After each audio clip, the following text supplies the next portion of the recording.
Hello friends, welcome to Tricky English class. Today we are reading about History of Mewar, Part 4, 4.0.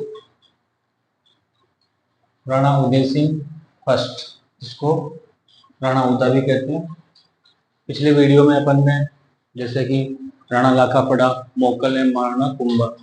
Rana लाखा 1382 से लेके 1421 तक थे। फिर मोकल बनते हैं 1421 में, 1433। मोकल वही है जिसको चूड़ा ने अपना शासन सौंपा, जिसको चूड़ा को भीष्म पितामह कहते हैं मेवाड़ का। जिसने अपने पिता का वचन निभाने के लिए शासन को त्याग दिया था और मोकल को राजा घोषित किया था। फिर मोकल का पुत्र बनता है महाराणा कुंभा 1433 में 1468 तक।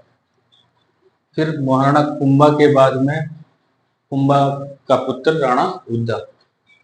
इसको पितृहंता इसलिए कहते हैं क्योंकि इसने अपने पिता की हत्या कर दी।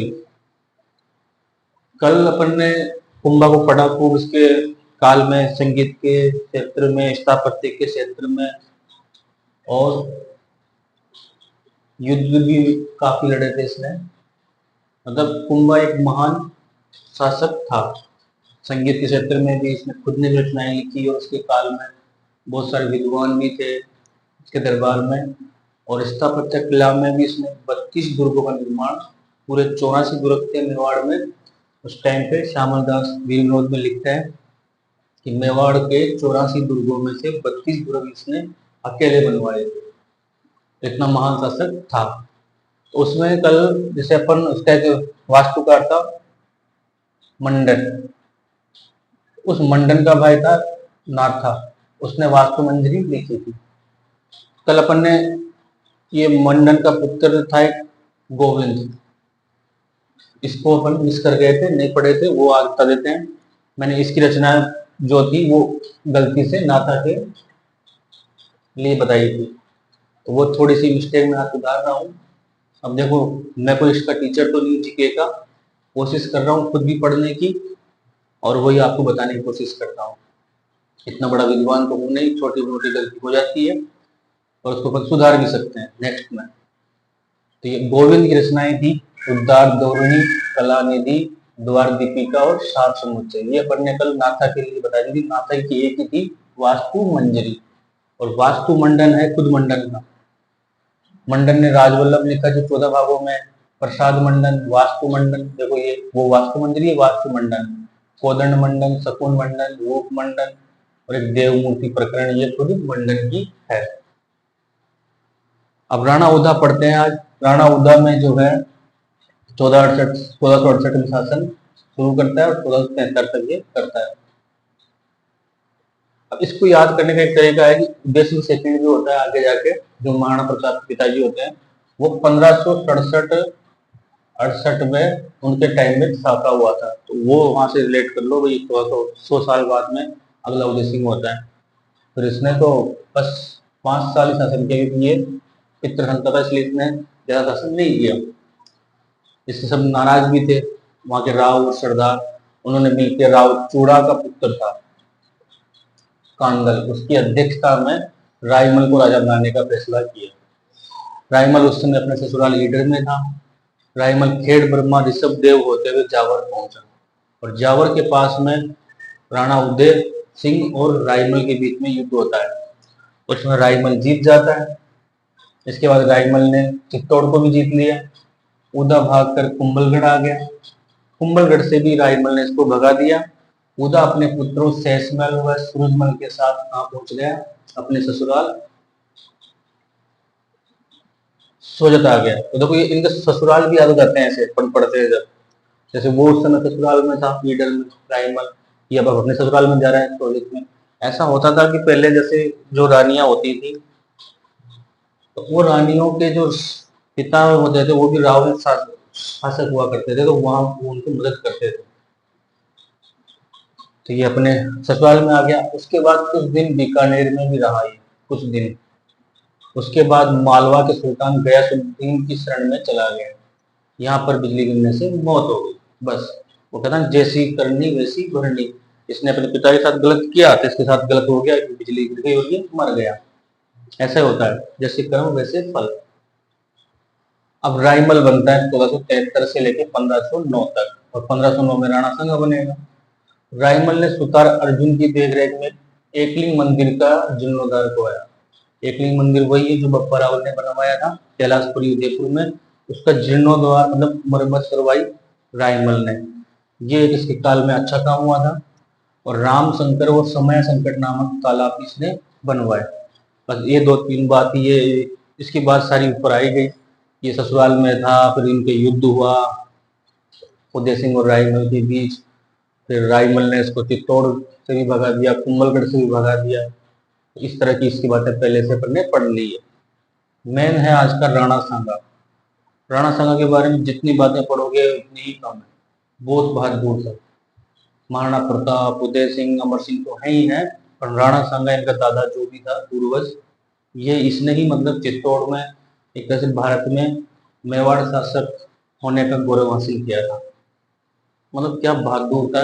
इसको जबरदस्ती शेर देखे के सरदारों ने और सेनापति ने इसको मारा था, नहीं तो ये मरने वाला नहीं था और युद्ध करता। वैसे भी इसने देखो 5-6 युद्ध तो फेमस किए और छोटे मोटे युद्ध तो बहुत सारे किए हैं इसने। तो आज राणा सांगा के बारे में पढ़ते हैं। इस समय मालवा का सुल्तान था नसरुद्दीन। मालवा जो एमपी को बोलते थे उस टाइम पे। और उस नसरुद्दीन की मृत्यु हो गई 1511 में। राजपूत सरदार मेदिनी राय था, उसकी सहायता से महमूद खिलजी सेकंड राजा बना। जब ये नसरुद्दीन मरा तो उसका एक राजपूत सरदार था मेदिनी राय, उसकी सहायता से महमूद खिलजी राजा बन गया सेकंड। फर्स्ट तो अपन ने भी पढ़ा ही था, उसमें महमूद खिलजी फर्स्ट उसमें पढ़ा था ना अभी अपन ने पिछले वीडियो में। महमूद खिलजी फर्स्ट था वो, ये सेकंड है। अभी राणा सांगा से युद्ध लड़ेगा जिसमें वो मालदेव से युद्ध करता है। महमूद खिलजी फर्स्ट मतलब हेल्प करता है। अब मेदिनी राय को कद बढ़ता देखकर, अब मेदिनी राय ने जब इसको हरा दिया, इसको नसरुद्दीन को महमूद खिलजी के साथ, तो इसका मालवा में क्या है अधिकार बढ़ गया, कद बढ़ गया। तो वहाँ के जो राव थे, सरदार थे, वो मिलकर क्या करते हैं, गुजरात की सहायता लेते हैं, उसको वहां से हटा देते हैं। मेदिनी राय राणा सांगा के पास चला गया शरण लेने, और मालवा में और मेवाड़ में युद्ध हुआ। मालवा वाले कब रुकेंगे, भाई तुमने हमारे उसको शरण दे दी दुश्मन को, तो तुमसे युद्ध होगा। तो महमूद खिलजी को पराजित किया फिर और बंदी बना लिया। राणा सांगा के समय दिल्ली के सिकंदर लोदी का शासन था। मालवा में तो नसरुद्दीन का था, उसको हरा के फिर ये बन ही गया कौन, महमूद खिलजी सेकंड, मेदिनी राय की हेल्प से। अब दिल्ली में था सिकंदर लोदी का शासन। सिकंदर लोदी 1517 में मर जाता है, फिर उसका पुत्र इब्राहिम लोदी वहां का शासक बनता है। अब इब्राहिम लोदी इससे युद्ध करेगा अपने राणा सांगा से। पहला युद्ध है खाचोली का युद्ध, 1517 में कोटा में हुआ था राणा सांगा और इब्राहिम लोदी के बीच। राणा सांगा विजयी हुए, इब्राहिम लोदी हार गया। और इस युद्ध में कहते हैं इसका बायां हाथ कट गया और पैर में एक तीर लग गया, तो हमेशा के लिए लंगड़ा हो गया। कितना योद्धा होगा देखो। इसकी आंख तो पहले जब इनका युद्ध हुआ था, उत्तराधिकारी युद्ध किन किन के बीच में, इसके भाई थे और जयमल है, एक पृथ्वीराज है, ऐसे रतन सिंह है, 3-4 भाई थे ये राणा सांगा के। तब ये उनके बीच में उत्तराधिकारी युद्ध हुआ था आपस में। तो उस समय पृथ्वीराज जो इसका एक भाई था, उसने इसकी आंख फोड़ दी थी तीर से, बाण लगा के। एक आंख तो पहले से चली गई, ये युद्ध हुआ तब एक हाथ और एक पैर भी कट गया। उसके बावजूद देखो 4-5 युद्ध इसने बड़ी बहादुरता से, मतलब बड़ी वीरता से लड़े। क्या इसका कहते हैं कि 84 घाव थे शरीर में, तब भी इसने ये युद्ध लड़ा था खानवा का युद्ध। पूरा शरीर कटा फटा पूरा था, फिर भी युद्ध लड़ा। और फिर भी नहीं मर रहा था, फिर भी करता मैं बाबर को तो हराऊंगा वापस। तो बाबर को एक बार तो हराया था इसने, ऐसी बात नहीं, बयाना में इसमें हार गया, तब भी घायल था बिल्कुल बुरी तरह, कटा फटा पूरा शरीर था, तब भी युद्ध लड़ा। उसके बाद भी ये कहता कि मैं अभी युद्ध लड़ूंगा, उसको हराऊंगा, ऐसे भगाऊंगा बाबर को। पर क्या करे, सेना नहीं थी, हारे हुए थे, सब मर गए थे सेना, अच्छे से सेनापति। बाकी सेनापतियों ने इसको जबरदस्ती से जो है जहर दे के खाने में मिला के जो है इसको मारा था। तो क्या बहादुर रहा होगा। तो उसी के वंशज महाराणा प्रताप भी थे, तो बहादुर तो होते ही। फिर बाड़ी में युद्ध हुआ 1518 में। बाड़ी धौलपुर में पड़ता है। राणा सांगा फिर विजय हुई है। इब्राहिम लोधी फिर हार गया। और मेदिनी राय को यहाँ पे शरण दी थी, तो मेदिनी राय ने ये युद्ध भी लड़ा था उसके साथ, और ये युद्ध भी लड़ा था। अब राणा सांगा खुश हुआ मेदिनी राय से, उसने उसको गागरोन और चंदेरी की जागीर दे दी। फिर गागरोन में मेदिनी राय का पुत्र था नत्थु, उसको वहां का प्रशासक बना दिया, वो रहने लग गया। तो अब युद्ध होता है 1519 में गागरोन का महमूद खिलजी सेकंड और राणा सांगा के बीच। कि महमूद खिलजी मेदिनी राय से भी चिढ़ा हुआ था और इससे भी चिढ़ा हुआ था राणा सांगा से, क्योंकि इसने इसको शरण दी थी। तो महमूद खिलजी जो है नत्थु को मार देता है। नत्थु कौन? उसका पुत्र मेदिनी राय का। पर हार को जाता है, राणा सांगा विजय हो जाते हैं। उधर दिल्ली में 1526 में बाबर पानीपत के प्रथम युद्ध में इब्राहिम लोधी को तो पहले राणा सांगा ने हराया ही था। अब इब्राहिम लोधी क्या है, दिल्ली में शासन करता था, तो उधर से बाबर आया, बाबर ने भी इसको हरा दिया। अब बाबर क्या है, जैसे दिल्ली में इब्राहिम लोधी को हरा देता है, इब्राहिम लोधी को हराया था राणा सांगा ने। तो राणा सांगा उस समय मेवाड़ का एक बहादुर, पूरे भारत में उसका नाम हो गया, जो कि घायल होकर भी उसने 2-3 युद्ध लड़े थे। तो बाबर चाहता था कि मेवाड़ को भी मैं जीतूं और राणा सांगा को हराऊं, और राणा सांगा भी चाहता था कि मैं बाबर को हराऊं। दोनों में युद्ध हुआ, फिर बयाना का युद्ध, और बाबर को हार का सामना करना। तो क्या बहादुर था राणा सांगा।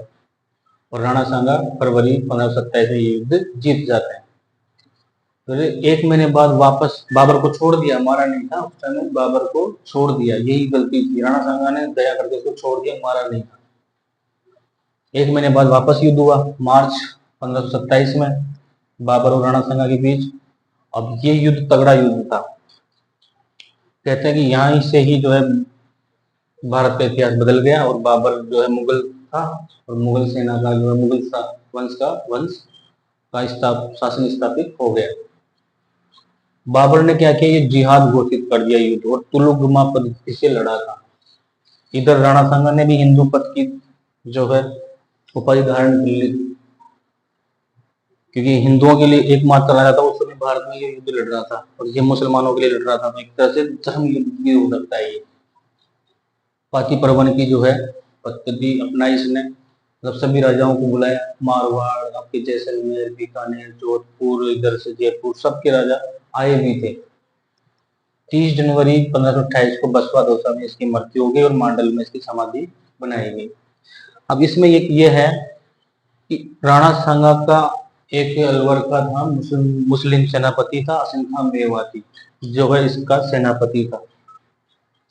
दूसरा एक फैक्ट और भी है, जैसे अपन ने कहा ना, आगे अपन पढ़ेंगे, जाला मान सिंह जो है महाराणा प्रताप का मुकुट धारण करके हल्दी घाटी में युद्ध लड़ता है और महाराणा प्रताप को वहां से बचाता है। ठीक उसी तरह राणा सांगा को भी यहाँ पे बचाया गया था कि झाला अज्जा थे, उन्होंने इसका मुकुट धारण करके इनको युद्ध स्थल से बाहर निकाला। घायल तो ये हो ही गए थे, पहले ही घायल थे, फिर भी युद्ध लड़ा, तो ऐसा कहते हैं।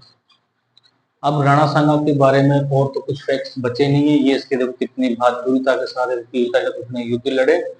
ये है कि दौसा में इसको मौत हो गई थी, तो वहां पे आज भी छतरी है।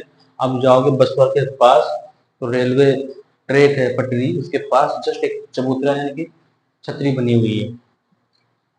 इस युद्ध में भोजराज जो मीरा के पति थे वो भी मर जाते हैं। भोजराज हुआ, रतन सिंह हुआ, विक्रम सिंह हुआ, और ये आपके उदय सिंह, ये चारों भाई थे। अब अपन धीरे धीरे प्रताप की ओर बढ़ रहे हैं। अब प्रताप के पिता उदय सिंह शासक बनेंगे।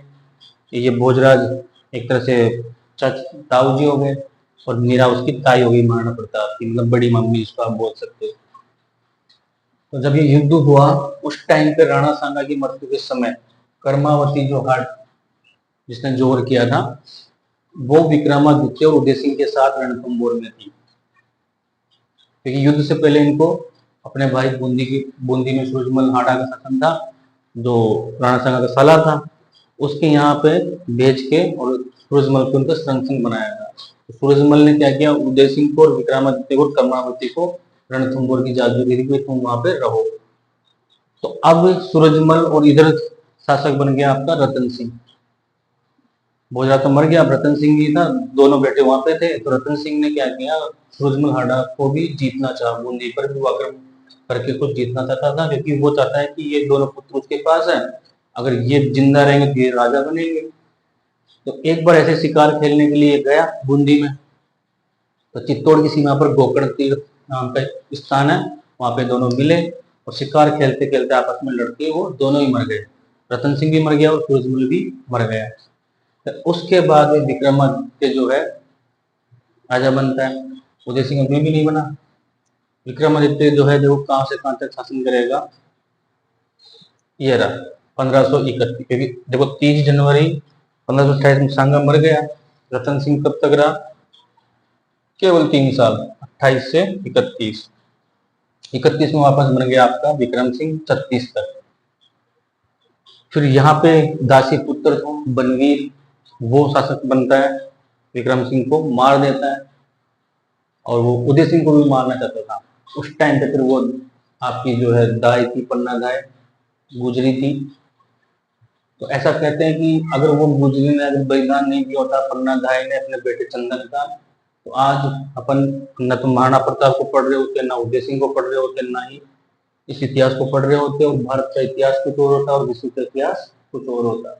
तो इस तरह से ये राजपूतों के शासन में कहीं ना कहीं गुजरों का एक बलिदान अपन याद कर सकते हैं और उसको सल्यूट कर सकते हैं। पन्ना धारी को अपने पुत्र को मरवा कर उदय सिंह की जान बचाई, वो पन्ना धाय गुजरी धन्य हो, जय हो, जिसकी वजह से आज अपन पढ़ रहे हैं, ये सब कुछ हो रहा है और महाराणा प्रताप का जन्म हुआ।